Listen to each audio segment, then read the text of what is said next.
Good morning. My name is Kay Brandt, and I have the honor of being your worship associate this morning. We welcome everyone here and online to the Unitarian Universalist Church of Roanoke, with a special welcome to those who are joining us for the first time. We hope you stay after the service for coffee in the fellowship hall. Let's take a second to stand and connect with everyone watching at home. For those of you online who wish to share your joys and concerns during the Lifelines portion of the service, please put them in the chat in the next 15 minutes. Our minister here is Reverend Walter LaFleur, and he's watching us today. Today's service is on Into the Fire, Reflections on Rescuing and Reading Banned Books by Jesse McKeon. Please take a moment to ensure your cell phones are silenced. And then, if you wish, join me in reciting our words of welcome. Whoever you are, whomever you love, however you express your identity, whatever your situation in life, whatever your experience of the holy, as you come seeking love, your presence here is a gift.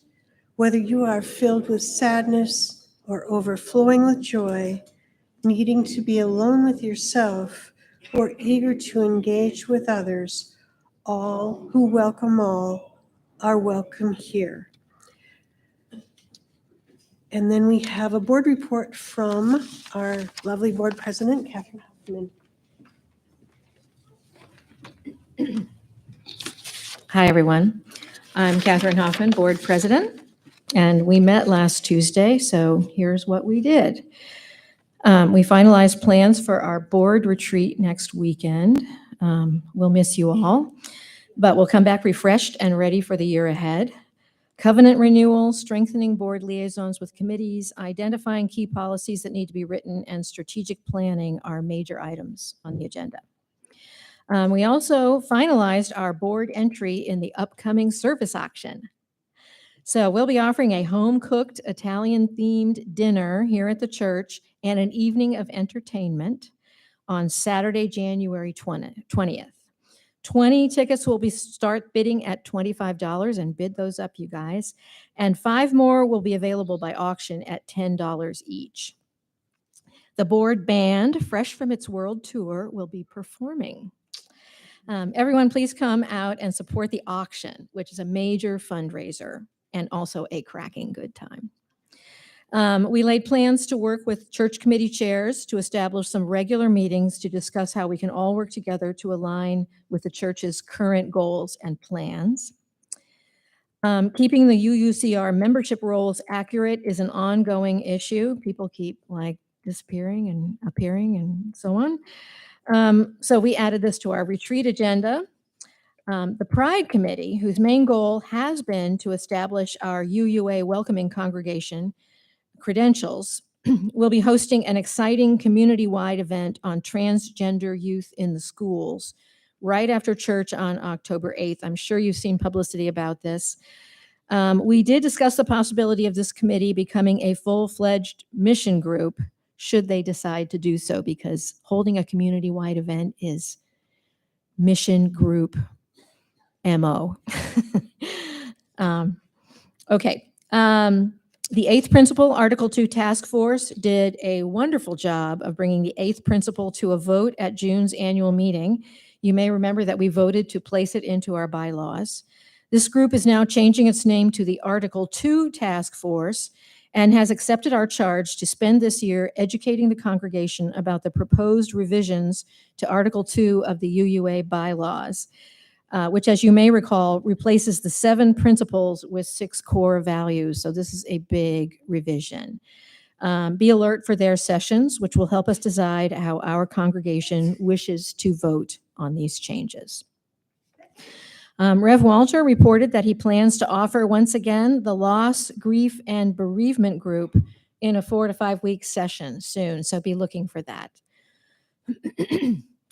Finances are in pretty good shape, except that we are still working to cover the shortfall in the operating budget caused by the loss of the cell phone tower. A better than budgeted result from the fall auction would help, just saying. VP Finance Erica Joyner also reported that the Future Ministries Fund, which is supporting Anna Tulu's ministerial studies, is ready to contribute $9,588 to her final year at Meade Lombard. We are so proud of Anna. The Shared Ministry Committee is back, helmed by Martha Boswell, Hildy Getz, and Leah Whitney. They will start their work with a brief survey of the congregation to gauge their levels of satisfaction and current needs. So be looking for that. It will be a short survey. We rejoice to hear that Jerry Trammell has volunteered to be the new Family Promise Coordinator, filling the big shoes left behind by Neenan Hentz. This key community program helps newly homeless families get back on their feet and enables us to work with other local congregations to fill that need. Please volunteer to help when asked. And Mish Moves, the youth dance group for underserved teens, returns to our church on Sunday, the 4th of November, 1 to 3 p.m. We encourage you to show our support by turning out for this entertaining show and fundraiser. Board meetings are open. We encourage you to attend if you'd like to see how things get done, and partake of budget candy if you're there. We always have candy when we talk about the budget. Let us know if you plan to come. Our next meeting is Tuesday, the 10th of October at 6:30 p.m. in the Olin Room. Thank you.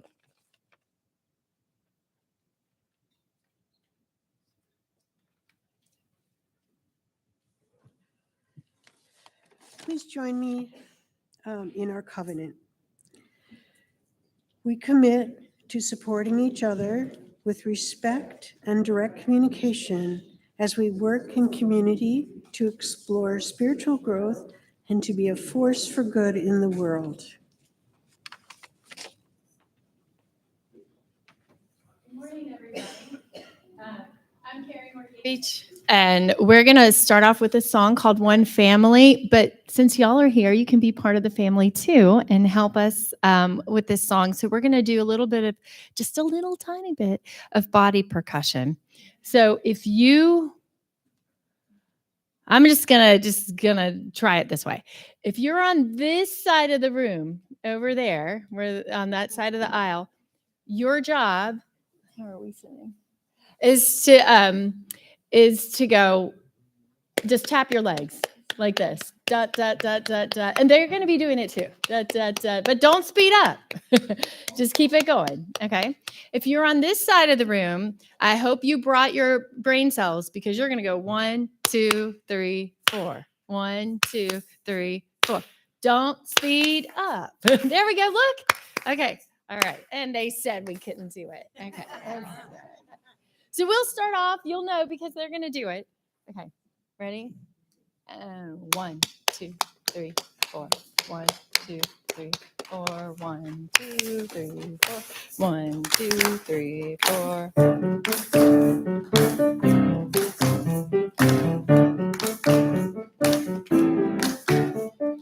We may disagree, but we are one family. We may disagree, but we are one family. May disagree, part one.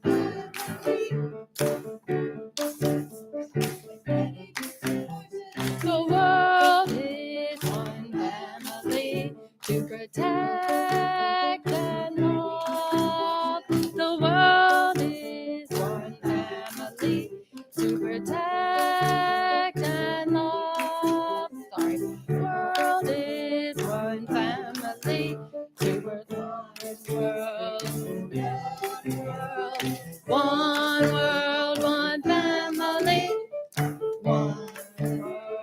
One world, one family. One world, one world, one world, one family.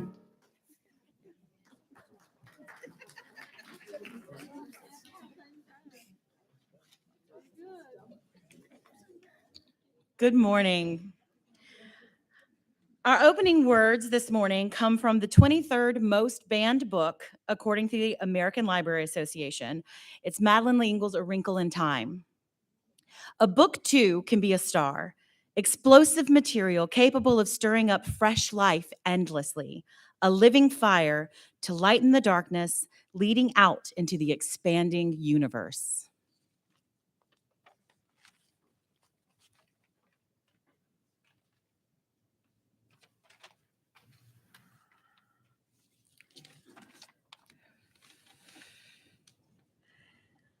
I think us here to wonder, myself, to wonder, to ask, and that in wondering about the big things and asking about the big things, you learn about the little ones, but you never know nothing more about the big things than you start out with.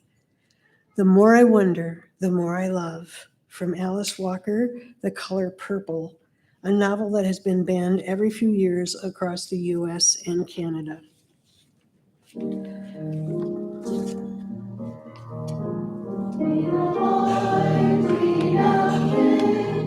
Inspire us.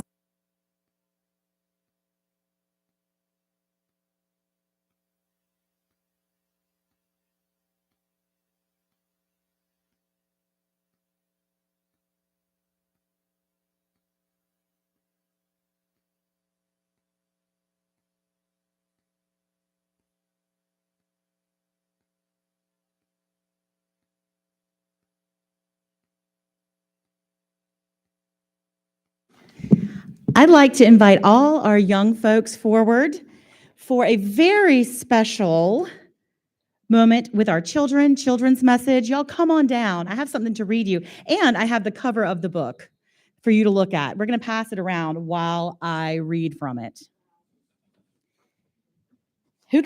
First of all, who can tell me what my shirt's saying? Read banned books. Any ideas on what that might mean? Read books that are banned. Well done. Context clues, man. So this book is called Ban This Book. Now, I have an electronic copy, so I'm going to read from this piece of paper. But this is the cover of the book. I want you guys to look at this while I'm reading to you. Now, Amy Ann, the protagonist or the main character of our book, found out that her favorite book was taken out of the library. You guys can pass that around and look at it. That book is from the Mixed Up Files of Miss Basil E. Frankweiler. And if you guys haven't read it, it is one of the best books on the planet. It's one of my favorite books too. So I had to read this book. Amy Ann went to the school district and was going to talk about why she loves this book. She got a little scared while she was there. I can imagine having to talk to a bunch of adults about my favorite book when I'm in 4th grade might be a little scary. So, in the car on the way home, I pulled the piece of paper out of my pocket and unfolded it. At the top, I had written, "Why from the Mixed Up Files of Miss Basil E. Frankweiler is my favorite book." What I had written below wasn't long, but it had taken me a long time to do it. How do you say why you like a thing? You can point out all the good parts, that you like how they ran away from home to a museum, that you like how Claudia packed her clothes in her empty violin case, that they slept in a big antique bed and took baths in the fountain, that they solve a mystery about an old statue. I like all of that stuff from the Mixed Up Files. But none of those is really the reason I've read it 13 times and still want to read it again.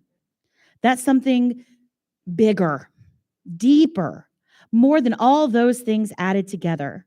How do you explain to someone else why a thing matters to you if it doesn't matter to them? How can you put into words how a book slips inside of you and becomes a part of you so much that your life feels empty without it? Is that your speech? Dad asked. Why don't you read it? Dang, Amy Ann, I thought that was the whole reason we came all the way out here tonight. The whole reason we rearranged everybody's schedules. Your mother and I have a lot better things to do with our time. Hot tears poured down my cheeks, and I turned away so Dad couldn't see. I tried to swallow a quiet sob, but Dad heard me. Are you crying? Oh, Amy Ann, I'm sorry. I didn't mean that. I know how hard it is for you to speak up. He pulled a bright red bandana out of his pocket and handed it to me. Here, what's the book? I shook my head. I couldn't look at him. I was still crying. Come on, mixed up Mrs. Frankfurter or something. He was trying to get me to laugh, but I was too upset. He was right. Everybody had changed their plans for me, and we'd come all the way downtown on a school night, and I'd sat there too afraid to say something. Dad didn't say anything else, but a few minutes later, we pulled into the parking lot of the bookstore. I hadn't even noticed we weren't driving home. Come on, Dad said. Clean yourself up now, and let's see if they have your book. Inside, I told the lady at the register the name of the book, and she knew it right away. A few minutes later, Dad bought me my very own copy of From the Mixed Up Files of Mrs. Basil E. Frankweiler. There you go, Dad said. Now it doesn't matter whether they have a copy in the library or not. You've got one of your own. On my way home, I held the book in both hands in my lap. The cover was a little different from the one in the library, and the Newbery medal on the front wasn't real like the library one. It was just a picture of the medal, not a sticker you could run your fingers over and feel the bumps, even through the clear plastic cover. But that didn't matter, really. The book and the pictures inside were the same. I was glad to have my own copy, but I couldn't help thinking about that book that wasn't on the library shelves anymore, and how I would never have known from the Mixed Up Files of Miss Basil E. Frankweiler was my favorite book if I hadn't found it there in the first place. Have you guys ever noticed a book missing from the library? You have?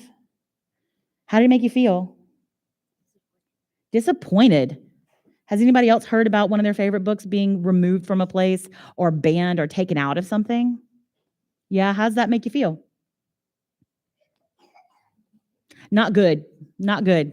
I'm sure all these folks out here have heard that about a few different books. I'm wearing this special sweater today because one of the things that I do is Raggedy Auntie reads, and Raggedy Auntie reads all the banned books. So whenever you see this sweater, just know I'm up to a little bit of trouble.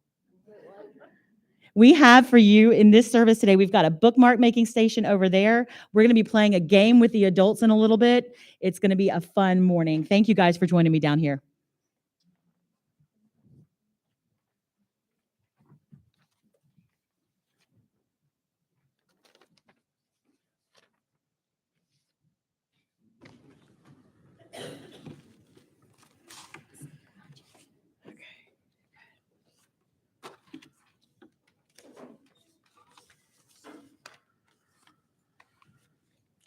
I believe that censorship grows out of fear.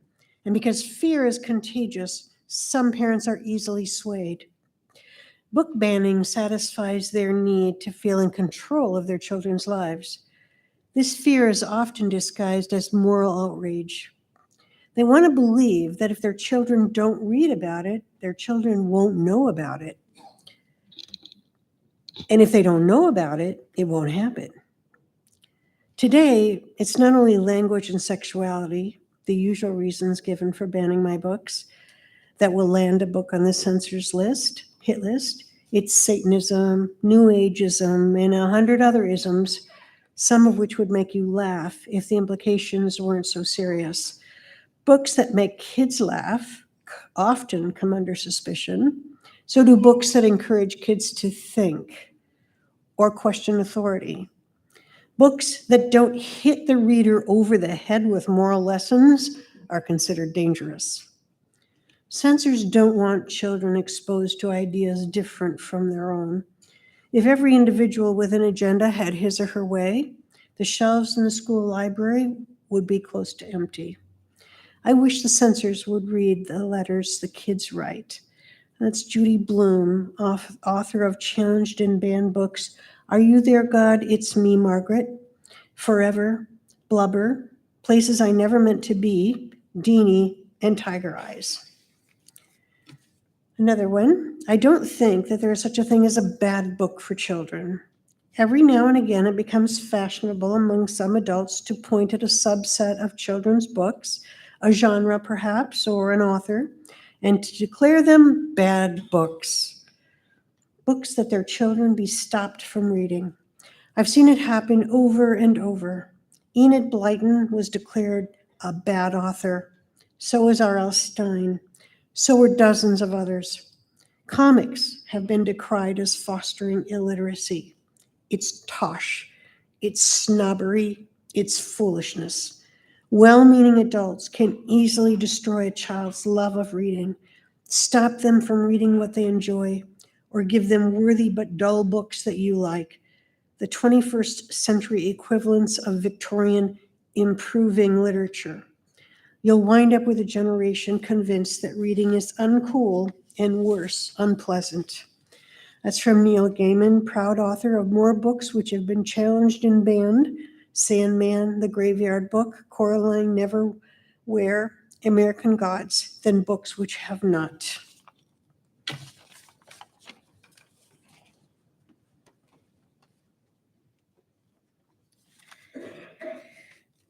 So on your chair when you came in, you had an orange card and a teal card. If you don't have them, I'm sure there's one nearby. Grab them because we are about to play a little game.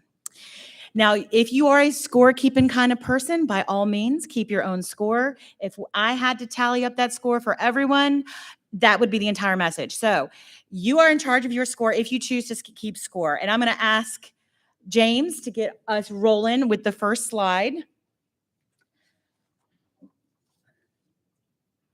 So basically, you're going to have two answers, and you can hold up the one that you think is correct. There's a teal answer and an orange answer.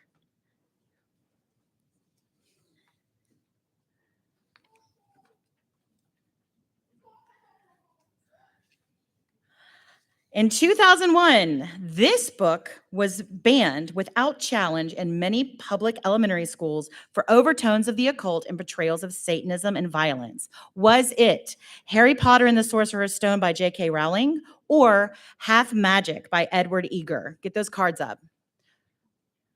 Ooh, heavy leaning on the Harry Potter. Can you show us that answer? It was Harry Potter. So you got a point if you were teal. Our next one. With 5 books appearing on most banned books lists for the past 3 decades, this young adult novelist can probably take the title of most banned author. Is it Neil Gaiman or Judy Blume? Oh, you guys know these things. It is Judy Blume, and she's pictured here with 5 of her commonly banned books. She's a little bit proud to be banned. Next question. Ever since it was published in 1885, people have tried to ban Mark Twain's classic tale of 2 runaways, one escaping an abusive father and the other escaping slavery. In what year did The Adventures of Huckleberry Finn reach its height of being removed from public school curricula? Was it 1994 or 2019? Ooh, we've got a almost even split here. What's the answer, James?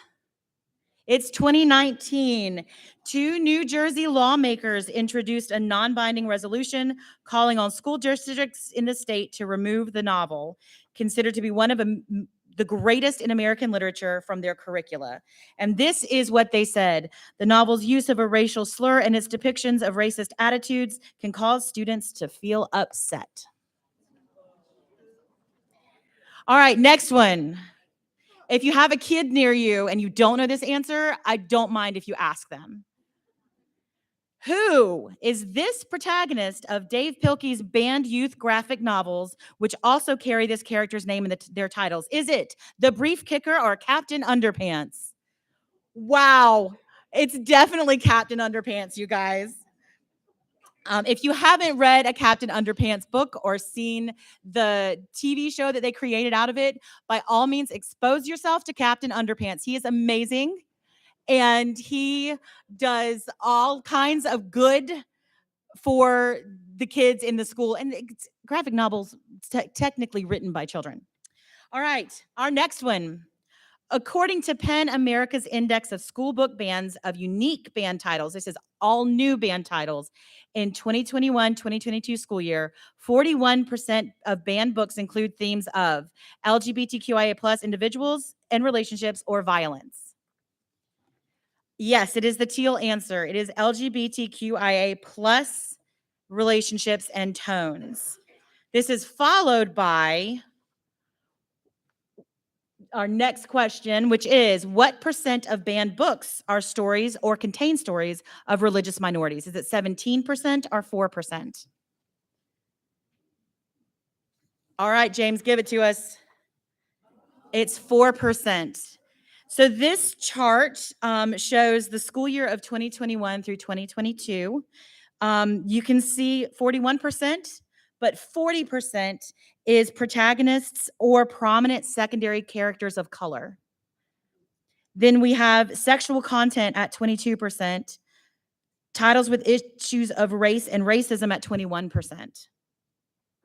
So when we ban books for religious overtones, those satanistic things, there's usually something that goes hand in hand with something. Thank you. We have an extra slide for the very end, and I'll challenge you then too. So how did you do? You guys looked like you did pretty well. I'm getting a little middling.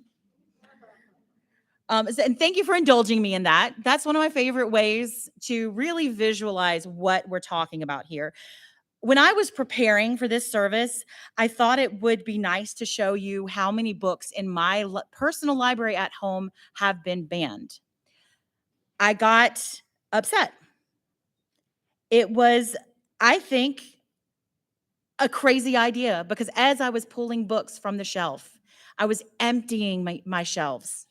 So many books that I loved as a child, so many books that I love as an adult have been challenged and banned. These books are the books that shaped me as a child, the Lorax. And if you want to know why any of these books or why any of your favorite banned books are banned, I have a lot of these things memorized. This one was banned for besmirching the lumber industry. Alice in Wonderland. Take your pick. It's been banned many times. Hop on Pop, a classic about jumping on your father. Books that I studied cover to cover in high school: The Great Gatsby, Beloved, The Color Purple. Me too. And pretty much all my favorite graphic novels from college. Mouse, which tells the story of the Nazi occupation of Poland in the context of animals. Persepolis, The Sandman, and Fun Home, which is the story of a queer young woman learning about her father. There's also books that Raggedy Auntie has read. Some of them I've read here. Julianne is a Mermaid. Heather Has Two Mommies.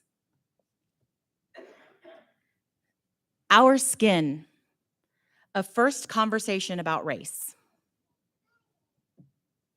Even my nieces carry the names of protagonists of two repeatedly banned books, Alice in Wonderland and Harriet the Spy. As always happens when I think about this topic, I return to the day I discovered what it meant for a book to be banned. When I was in 5th grade, I was an avid reader. I was actually a little more than avid. I was kind of competitive. I felt like I was racing against time to absorb everything I could in every book in the library. I was competing with myself. I silently dared everyone around me to question my book consumption, just so I could tell them that, yes, I understand these books, and yes, I enjoy reading. Because that's usually what adults would do. Statements like, you can't read all those books, can you? Well, you're checking out 10 more this week. I grew up in Texas. That's where the accent comes from. My favorite was always, well, do you even know what these books are about?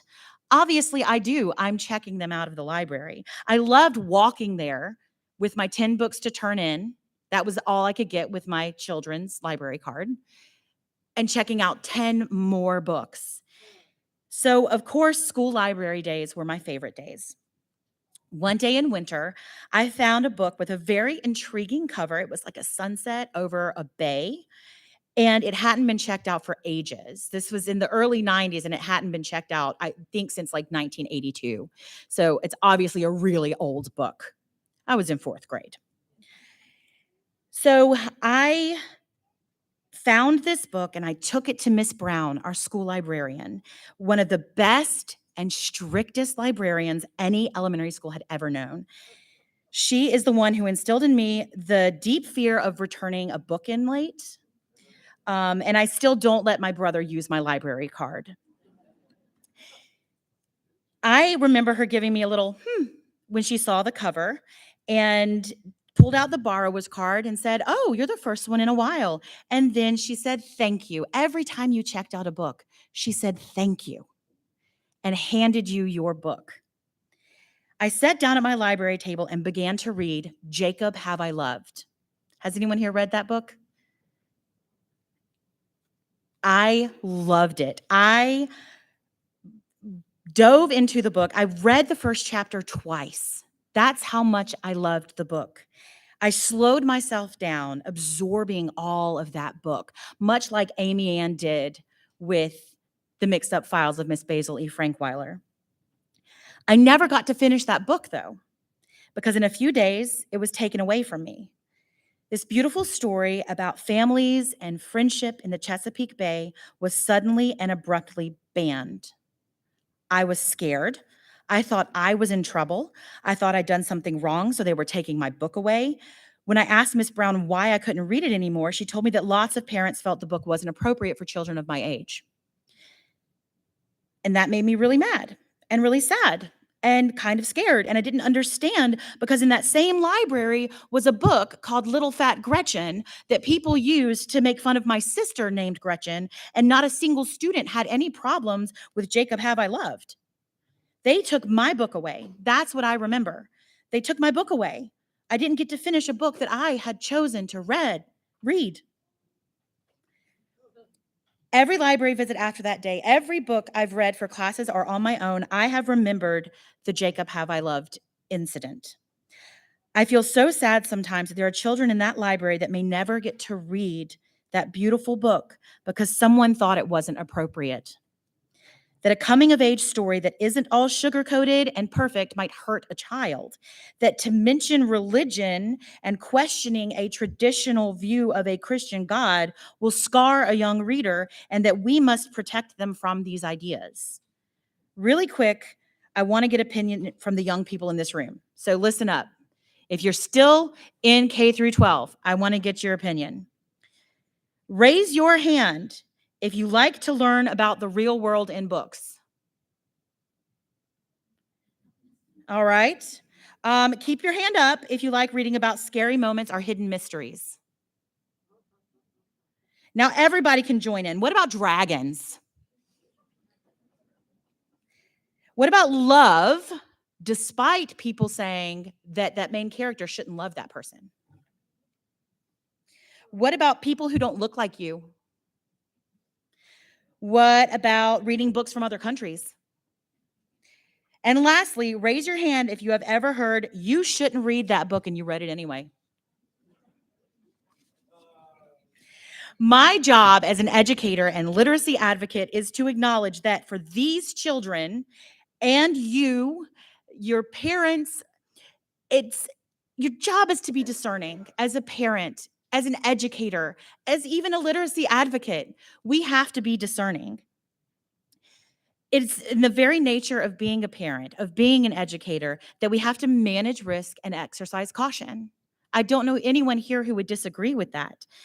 Just like you don't drop a kindergartner off at the mall to find their own first day of school outfit, you may not want to give your 5th grader access to all, and I mean all, books that are available to them in the world at large. You may want to know what the book is about before you hand it to them. Personally, I don't go in for limiting by age, but surely I wouldn't hand Stephen King's It to an 8-year-old who's already reading at the speed of light, right? This is where book challenges come in. We have book challenges and book bans. Personally, I love a book challenge. This is how I have found some of my favorite books. If people are challenging a book in the school system and we are doing it right, we're reading that book. We are being discerning. The community finds out about this book that's being challenged. Challenge books all day. It moves the novel up in my list or tells me that that children's book might be my next purchase, especially for our library upstairs. It makes me look into the depths of the book. It has educators look into the depths of the book and really say, let's slow down. What are we learning from this book? How can we make sure that we are teaching around this topic? How can we make sure that something in this book may need explaining and we can explain it? Are there intricacies that require a certain maturity level to understand? And all of those are valid, appropriate questions. But when the answer is to outright ban the book without a challenge or without research and without dipping into it, reviewing it, discussing it, sometimes without even challenging it, it's wrong. You aren't just removing it from a school library or putting it on a shielded shelf. You're telling everyone that the book is somehow inherently bad, that it will hurt their children and make adults so uncomfortable that we shouldn't even open it. You're creating problems for educators who had that book in their curriculum, and you're telling children that they cannot think for themselves. You're telling authors that their books aren't worthy of reading by exactly the audience for whom they are written. Moreover, modern book bans have become a witch hunt for discomfort. We can sit here in Virginia and look at Florida and Texas, shaking our fingers and uttering a righteous while they ban books that show non-white, non-straight joy, pain, and exploration. But districts and municipalities in Virginia do that too. I can't tell you how many times I've heard A Wrinkle in Time being removed from elementary shelves simply because Madeleine L'Engle dared to write about travel through time and space. Let's go to that last slide with the chart on it. Can you go back to? Yeah, this one. The topics that are listed here are books that are banned because of queer-oriented content. This day in June is about a pride parade. Let's look at it. Artists painted. Fancy dresses and flowing tresses. This is the book that we're banning. Then there's the family book, which uses Todd Parr. If you don't like Todd Parr, let's talk because I'll find a Todd Parr book you do like. It's showing us different families of different colors, different shapes, different sizes, different styles, different organizations. And The Proudest Blue, the story of a young girl navigating her choice to wear a hijab. And oh, isn't it beautiful? She's exercising her religious freedom. All three of those books were banned within months of being released. Why? Is it our protagonist's autonomy in choosing to cover her head? Or is it the fact that we are showing families that don't look like the makeup of the person who's challenging the book? And they're becoming banned, not challenged, banned. Thousands of school districts have removed their own discernment by banning books outright the minute the challenge is issued. Books about people of color, about love, about acceptance, about science, about our diverse future, about our troublesome past. Books that reflect anything other than the white straight majority finding joy in the everyday activities of a perfect family. Books about the unknown. I can hear your percolators starting to bubble. Your blood's boiling a little, isn't it? Every single one of our Unitarian Universalist principles supports freedom of expression, freedom of learning, and freedom of discernment. So what do we do about these blind bans on books like these? First and foremost, talk about it. Talk about it. Get a copy from the library, read it, show up to meetings where people are challenging these books. Speak from a place of knowledge about these books. Know it, love it or not, confront it. Second, support the authors of banned books. Borrow their books from the library, purchase a copy yourself, or get a copy as a gift. I will tell you, The Proudest Blue is an excellent gift. Third, and this is that final slide, report a blind ban to PEN America to help them take action. I'm going to ask you guys to go ahead, take your phones out, scan the QR code, take a picture of the slide so you know where to take it. When you hear about a book ban anywhere, when you see a list of over 10 books, that's too many at once. It's up to us to do this.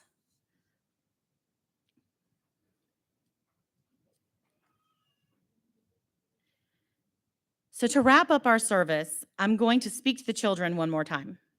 In the chapter book that we read from for the children's message, there's a list of books that a woman with a lot of money decided to remove from the shelves. Amy Ann's favorite book from the Mixed Up Files of Miss Baisley Frankweiler is a real book that was really banned in a bunch of different schools. She and her friends take action on their own, and we heard what the first step was. What was the first step to her taking action against the book ban? Does anybody remember? Reading the book, getting the book. Dad bought her the book.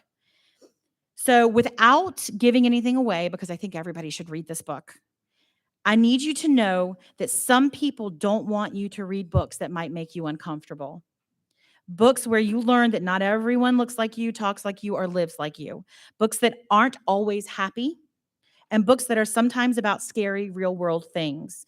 These books will teach you more than we can teach you. And they may become some of your favorite books. Something you can do, just like Amy Ann, is find a way to read those books. Ask a teacher or a librarian. Ask your parents. Ask me. I bet you could ask anybody in this room, and we will help you find a copy of that book. And in case anyone was wondering, I did finally finish Jacob Have I Loved. And I highly, highly recommend it.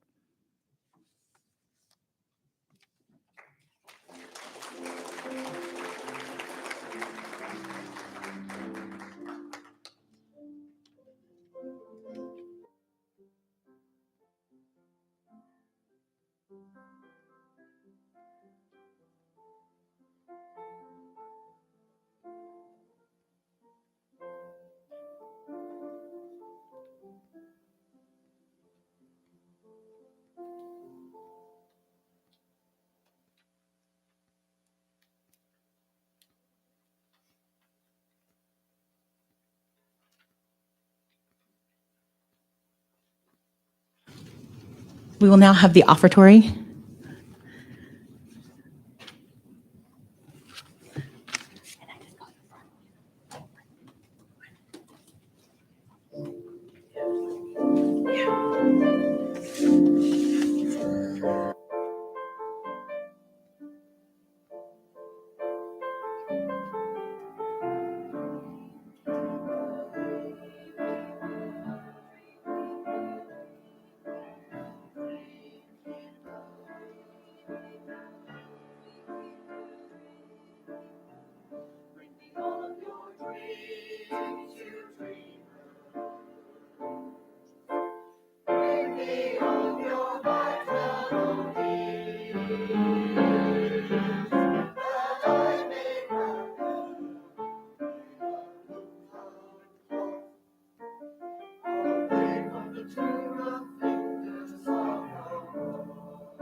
for good in the world.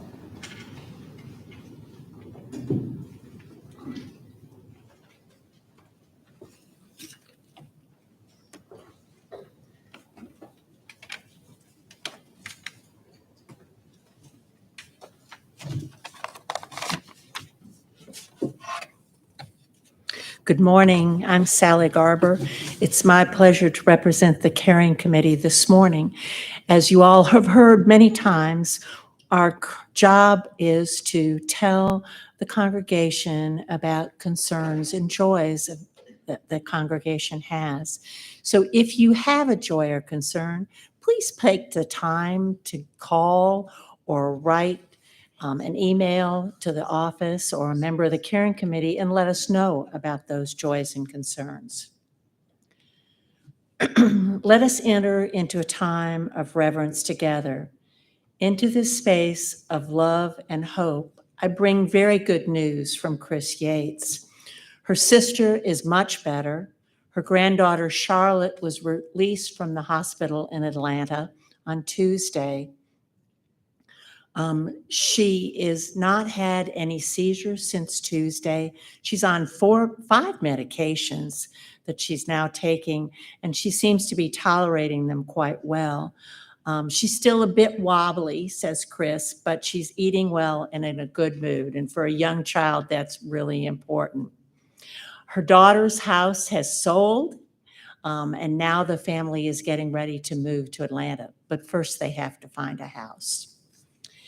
If you would like to light a candle for something that's on your heart this morning, I invite you to come forward during the music meditation, and may the warm light of that flame bring you peace.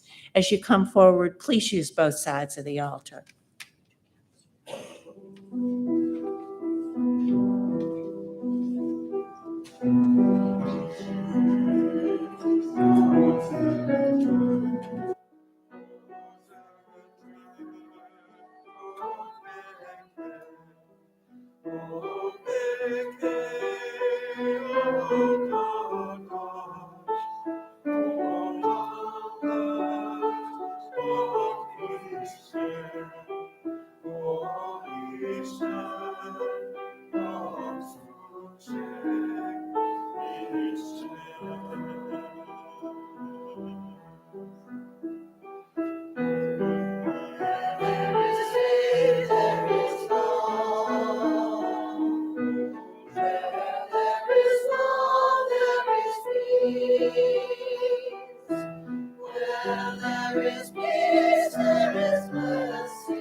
There is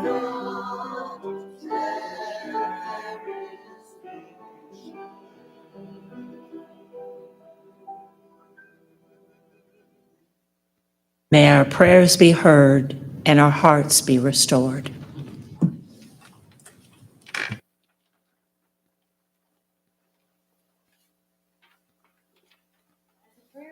As a prayer this morning, I'd like us all to take a deep breath. The weather is heavy. The topic today is heavy. Thank you so much for bringing your lifelines to this altar.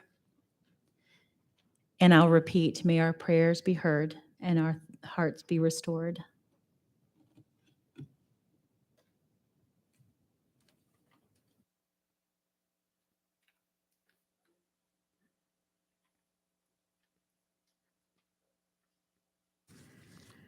We have a few announcements. I have to read the title for next week just because it sounds so intriguing. Talk about the potential for a banned book. I think it's coming here.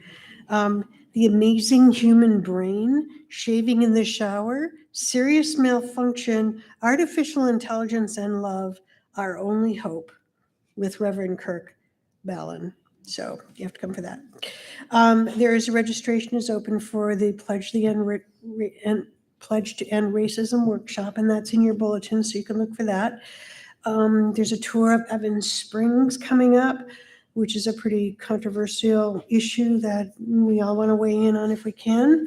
And tonight at the Heights Community Church Outdoor Circle, there's going to be an old-fashioned hymn sing, and participants are asked to bring some items in support of the Congregation in Action, which you can read about in the bulletin.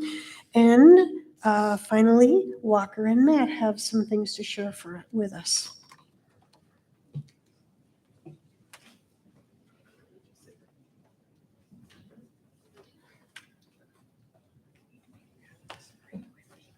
All right.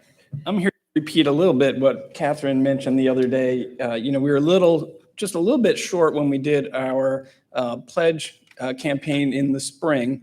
Is that too low? Too high? Okay. A little bit short. And we just wanted to make a regular update kind of on where we were through the year. We didn't want to just have the campaign and then wait 9 months and have another campaign. So we're still about $20,000 short of where we wanted to be on the budget. That responds really well to what the cell tower income was that we got from the cell towers in the steeple. So we haven't really changed the way we're doing things. We're waiting to see kind of how the budget shapes out towards the end of the year, but that's kind of the update right now. And if you haven't pledged, we'll still accept the pledge during the year. And another way to make up some of that shortfall would be from the auction, and Walker's here to inspire you a little bit about that.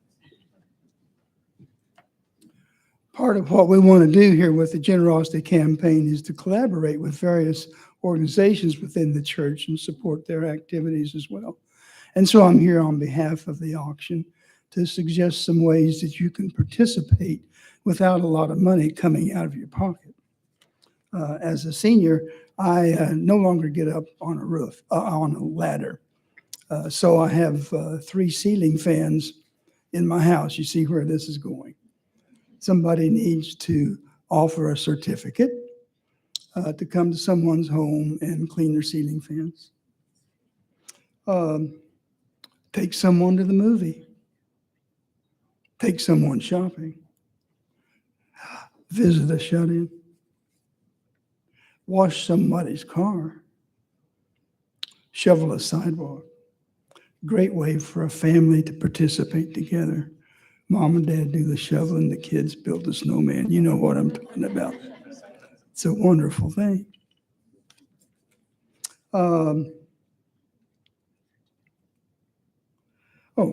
Your family will host a couple or a single shut-in for a meal. You have to go fetch them up, bring them, all that stuff. And the kids, you're preaching to your children when you do this. Dog owners might volunteer to wash a dog. Offer to read and discuss a book with someone. You choose a book, read a chapter at a time, choose a time during the week you can get together and shoot the bull over that. But you'd be surprised what that means to some people. Or perhaps you have a young family and they like to draw. So you make a covenant with someone, you're going to bring a new set of refrigerator art once a month to their house. How are you going to get to know people doing that? Just some ideas of things that you can share and add to our auction this year that put the personal touch to it. So I encourage you to use your own creativity along the lines of some of these ideas. Thank you very much.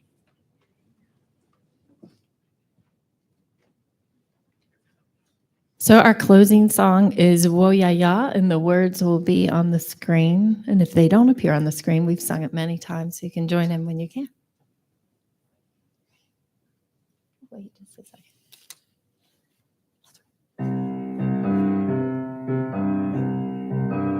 We are going, heaven knows where we are going, but we know within, and we will get there. Heaven knows how we will get there, but we know we will. It will be hard, we know, and the road will be muddy and rough, but we'll get there. Heaven knows how we will get there, but we know we will. Oh yeah, yeah. Oh yeah, yeah. Oh yeah, yeah. Oh yeah, yeah. We are going. Heaven knows where we are going, but we know within, and we will get there. Heaven knows how we will get there, but we know we will. Oh yeah, yeah. Oh yeah, yeah. Oh yeah, yeah. Oh yeah, yeah. Oh yeah, yeah. Oh yeah, yeah. Oh yeah, yeah. Yeah, yeah, yeah. Oh yeah, yeah. Yeah, yeah, yeah.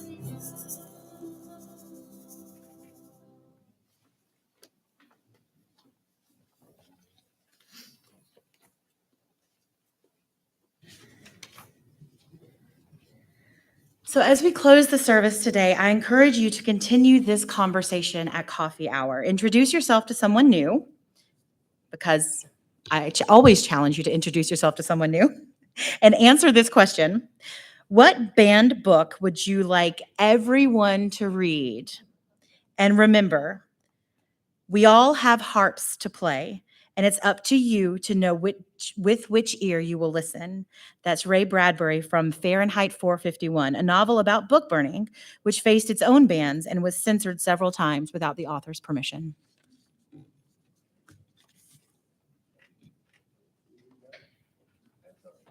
Go into your week in peace and may the light of the chalice go with you.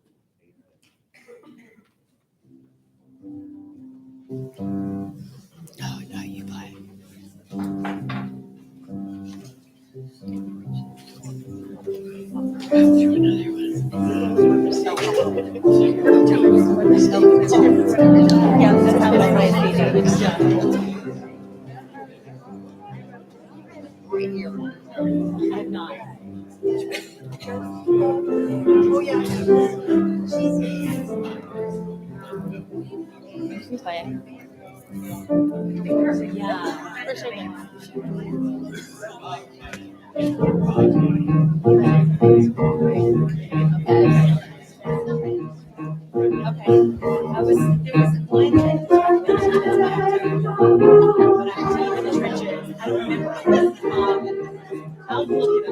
Glad you can come, Gina. I made it.